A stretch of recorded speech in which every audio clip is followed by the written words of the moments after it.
Hey everyone, welcome back. If you want to design a CRM workflow in Monday.com to manage leads, sales, and customer relationships efficiently, this guide will walk you through it step by step. Step 1. Plan your CRM pipeline. Start by defining stages like lead to contacted to proposal to negotiation to won/lost. Mapping your pipeline helps structure your workflow. Step 2, create your board and essential columns. Add columns like status, people, date, priority, numbers, and text to track deals, owners, follow-up dates, and deal value. Step 3, add automations for CRM flow. Go to automations and create rules like when status changes to contacted arrow, notify the assigned sales rep.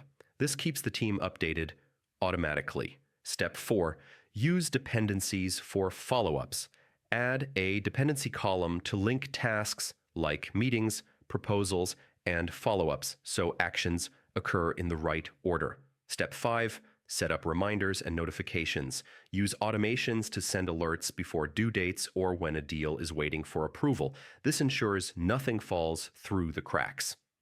Step 6, connect boards if needed. For larger sales processes, link your CRM board to other boards like marketing, support, or projects using connect boards and mirror columns for shared data.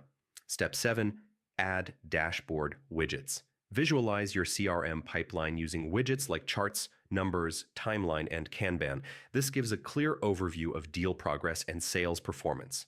Step 8, optimize and refine. Regularly check your workflow and automations. Adjust stages, rules, and notifications to improve efficiency and accuracy.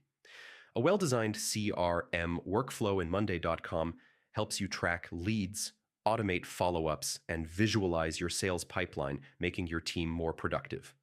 Follow these steps and your Monday.com CRM will run smoothly and efficiently. See you in the next guide.